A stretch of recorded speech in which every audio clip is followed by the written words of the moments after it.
Coffee with the Coach, live at Tim Hortons with head coach and general manager Kevin Hasselberg. And a very big test for the Dragons this past week. We had 2 games against the Brooks Bandits and the Okotoks Oilers on Sunday. But, looking at that test, I thought the Dragons performed quite well. Well, I think it's a learning week for us more than anything, Jay. Like we didn't come out with a victory and only 1 point out of a possible 6, which isn't what you want to do when you're playing against teams ahead of you in the standings. And certainly our expectations and our goals are a lot higher than coming out of a week with that kind of result. In saying that, it was a busy week. It was tough. There was a lot of overload put on our players. It was, these sound like a lot of excuses. It's just the facts, and the facts remain. Like at the end of the day, we're going to take what we learned from this past couple weeks, which results in 6 games in 12 days played. And by the time it's all said and done after this week, we'll have 9 and 18. So basically we're playing a game every second day of the week. And that's hard. That's not easy. You have the SAT slapped in there, which is a stress test on our players. So understanding the situation and kind of what our players have gone through, we can sympathize with that, and also we can learn from it moving forward and try to be better the next time around. Well, you start looking at, because again, a lot of people forget that this team is quite a young team, and a lot of these kids played AAA midget last year, and they're getting to the total amount of games they played right now last year at this moment. So all the rest of these games are going to be extra games they've never actually had to play before. So it gets a little bit more difficult for them to mentally handle that and also physically handle that. Well, and that's when you need your veteran players, I guess what would be labeled your best players, to be your best players, and we need the contributions from the Brady Risks, the Eric Martins, the Shane Otts, the Derek Budds, because they've gone through this stuff. So they have to lead the way and lead the charge with how to prepare when you've got minimal rest between games, and when there isn't a lot of practices. You need your leaders to really step up and be leaders, because it can be overwhelming for the young guys. But here in this is junior hockey. It's the same for every team. 15 teams have first-year players that are playing, their 30th game already of the season. So, at this point, like I said, we're not coming across as making excuses for the effort and for the results that have been, that we've earned at this point. We've gotten what we've gotten, and we're going to use that to strengthen our program and make us better, so that when we do hit playoffs and we're playing 9 games in 18 nights, that we're going to be at our best, and that we're going to win those games, those close games, and not come out on the other end. So it's a blessing in disguise. Even though it's hard right now and nobody wants to see us lose games like this, it's also something that's going to make us stronger later.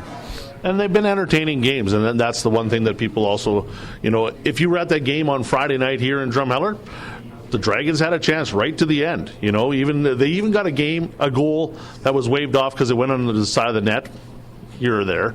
But still, it was just crazy. But the puck, it's just sometimes a little bit of luck's not happening with the Dragons as well, because they worked hard both games against the Brooks Bandits and could have easily had 2 wins instead of 2 losses. Looking ahead, we've got the Camrose Kodiaks coming up tomorrow night. Again, another test, because this team is on the cusp of trying to chase down the Dragons, only 8 points behind, and it's kind of a blessing again to have these high caliber teams that are following us, challenging us again tomorrow night. Yeah, these last 2 weeks, they're all Southern opponents. We have Canmore and Calgary Canucks coming up as well on the weekend, so you've got to be at your best, and you got to find ways to seek improvement in each setback that you've experienced. And we need our penalty kill to be better. We need to be harder on the forecheck and more physical in our efforts. We need to stop taking selfish penalties, and these are all things that we're learning hard lessons with right now, and we're going to go through it. We're going to stay together, and we're going to stay positive through the process and have each other's backs. But we're also going to put the foot down a little bit on the throttle with regards to what the expectations are, and I think our expectations have been a little low here this last couple of weeks, and that's up to the coaching staff and namely me to bring those expectations back up and ensure our players are performing at a level that they should be playing at. Should be a great one this week. Off the ice, there's been a lot of stuff the Dragons have been involved with. It was a great thing on Saturday. Helped out the Salvation Army, load up the backup trucks at Westergaard Motors. It's important for the Dragons to be involved in that community stuff. Yeah, it is. And again, you got to manage that with proper rest and proper sleep, and you got to be dressed appropriately for cold weather, and there's so many little details in day-to-day living and trying to be your best in a 60-minute hockey game. Those things tie into your performance, and you might see one of our players walking around in sandals kind of thing or without socks on, and it's not impactful in the moment, but it becomes impactful over time, and we have to treat those situations like that. And everything you do and the decisions you make could impact the team's performance later down the line. So part of the embracing the community and becoming one of the community, you have to do these events and you have to go with a positive attitude, and our players have been phenomenal at that. You can see the social media expressions that are put out there and the words that are said. Our guys are having fun, and the people that we're meeting are having fun, but it does take its toll. It's taxing. It's mentally taxing, it's physically taxing, and you have to be able to manage and respond so that when your time to come and perform in a game, you're going to be at your best. So that's what I was saying. It's been a really tough schedule, and for a lot of these guys, it's the first real chance to manage a schedule of that magnitude where everything's thrown at you at once, and it's something that we can evaluate moving forward. That's going to make us stronger. So it's the right medicine for the right time of year.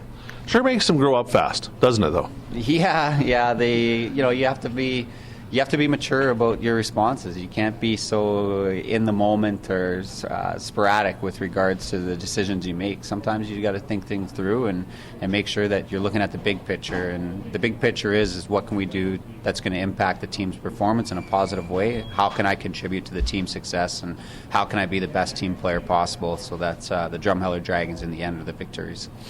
Excellent. Well, a very busy week again this week. We got Tuesday night against the Camrose Kodiaks, Friday night against the Calgary Canucks, which is the teddy bear toss. So right now, the limit we've set, 650 is what our record is. We want to beat that record, see if we can get more than 650 teddy bears out on that ice and take 10 minutes to clean them all up and all that stuff. Yeah. Should be fun. And then on Saturday, we head to Canmore. Another big test again for the Drumheller Dragons, but it should be a fun week of hockey. Yeah, that's why we do what we do. As hard as it is, when you get the chance to, for me, get on the bench, or for the players get on the ice and contribute to a worthy cause, that's what it's all about. So we look forward to the games, and certainly we're excited to play tomorrow night. Excellent. Thanks for this, Kevin. Yep, thanks, Jace.